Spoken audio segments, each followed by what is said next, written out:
मराठ्यांचं भगवं वादळ लवकरच मुंबईत धडकण्याची शक्यता आहे। मराठा आरक्षणाच्या मागणीसाठी मनोज जरांगे पाटलांनी पुन्हा मुंबईकडे कूच करण्याचे संकेत दिलेत। मराठा समाज मुंबईला जाऊन पुन्हा आंदोलन करण्याच्या विचारात असल्याचं जरांगे म्हणाले। तसंच आंदोलन अधिक तीव्र करण्याची भूमिकाही जरांगेंनी घेतली। मुंबईलाच आंदोलन करण्याचा निर्णय होऊ शकतो। 100% मराठे मुंबईलाच जायचं म्हणणार आहे। मुंबईतच आंदोलन होऊ शकतं। आता तिकडून पण येणार सुरत मार्गे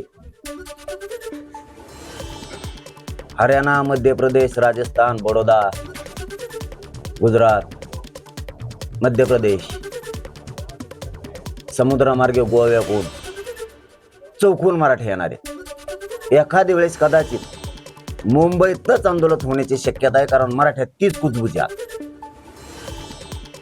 मनोज जरांगे सध्या पश्चिम महाराष्ट्राच्या दौऱ्यात वापरत असलेल्या डिफेंडर गाडीची जोरदार चर्चा सुरू आहे। 1 ते 1.5 कोटींची ही डिफेंडर गाडी कोणाची याची चर्चा सुरू आहे। मात्र जरांगेंच्या म्हणण्यानुसार ती गाडी त्यांची नाही, आपल्याकडे 1 रुपया देखील नाही असं जरांगे म्हणतात।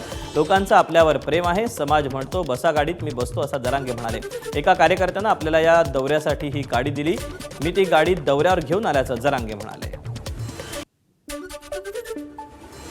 मी कुठेतरी होतो एका दौऱ्यात, तिथे आला ते बिचारा, ती मला देवाने मला भरपूर दिले, मी कष्ट करतोय, गावाला कष्ट करतोय आणि माझ्या नशिबानं माझं 4 रुपयाची मी गाडी घेतली। मला वाटलं पाहिजे तुम्ही बसवा, मला आणि इकडं बसलो, त्याला काय मी पुढचं मी मोडणार आहे म्हणून त्याचे आरसे गेलेत निघून, पोर आरशाला लटकेले 10,000 जण। सांगलीतील कडेगाव ते विटा मार्गावर मनोज जरांगे पाटील यांच्या ताफ्यातील गाड्यांचा 2 ते 3 वाहनांचा अपघात झाला। कडेगावाहून विट्याकडे येत असताना जरांगे पाटील यांच्या कार्यकर्त्याचा अपघात झाला। अपघातानंतर जरांगेंनी कार्यकर्त्याला स्वतः बसलेल्या गाडीत घालून विट्यातील एका हॉस्पिटलमध्ये दाखल केलं। विट्यातील स्वागत नाकारत तिथूनच जरांगेंनी गाडी हॉस्पिटलकडे नेली।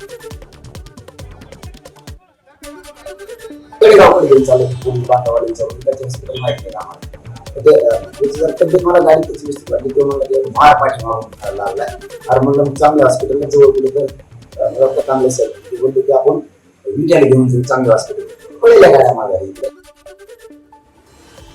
काँग्रेस नेते विजय वडेट्टीवार यांनी मनोज जरांगे आणि सरकारवर टीका केली। सरकार जरांगेंना घाबरतं। जरांगेंच्या चिथावणीपर वक्तव्याबद्दल सरकारची भूमिका ठोस असायला पाहिजे, मात्र ती दिसत नसल्याचं पाहायला मिळतंय। सरकार मनोज जरांगेंपुढे पायघड्या घालते असा आरोप काँग्रेस नेते विजय वडेट्टीवारांनी केला। आम्ही सोडणार नाही अशा पद्धतीमध्ये, आम्हाला कोणी काही घाबरू शकत नाही। विषय काय आहे की ज्या आत्ता त्यांचे प्रमाणपत्र रद्द झालेत ओबीसीचे, तर त्याला पुरावे लागतात। एवढं साधं ज्ञान जर नसेल त्याचे एव्हिडन्स द्यावे लागतात, 1960च्या पूर्वीचे पुरावे लागतात। त्यामुळे सरकारला टार्गेट करून किंवा तुम्हाला बोलायचं आहे तर सरकारच्या विरुद्ध भूमिका घेत असताना सरकार म्हणून घ्या, पण सरकारमधील ओबीसी असू देत किंवा बाहेरचे ओबीसी असू देत, या नेत्यांना टार्गेट करणं हे अत्यंत चुकीचं आहे आणि हे आता सहन करण्याच्या पलीकडचं झालेलं आहे।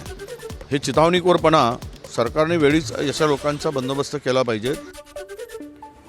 विजय वडेट्टीवारांच्या वक्तव्यावर जरांगेंनी जोरदार पलटवार केला। राहुल गांधींनी वडेट्टीवारांना बोलायला सांगितलं का असा सवाल जरांगेंनी, तसंच बोटार मोजण्याएवढीच काँग्रेस राहिल्याचं म्हणत जरांगेंनी टीका केली। राहुल गांधी हे सांगितलं का मराठीच्या विरोधात बोल म्हणून? राहिले काँग्रेस बोटावर सुद्धा मदत करायला नाही काँग्रेस आणि बेसरा, कशाला घालतो खड्ड्यात? नीट राह ना, तू कितीही बोलला तरी मी आरक्षण घेणारच आहे। काँग्रेस कशाला डुबी तू? राहुल गांधीने हे दांदा झाला धरला काय आता? त्याला म्हणा माझ्या नाद लागून बरं त्या राहुल गांधीला, फेहुल गांधीला मी सगळ्या टोप्या उलट्या सुलट्या करीत असतो।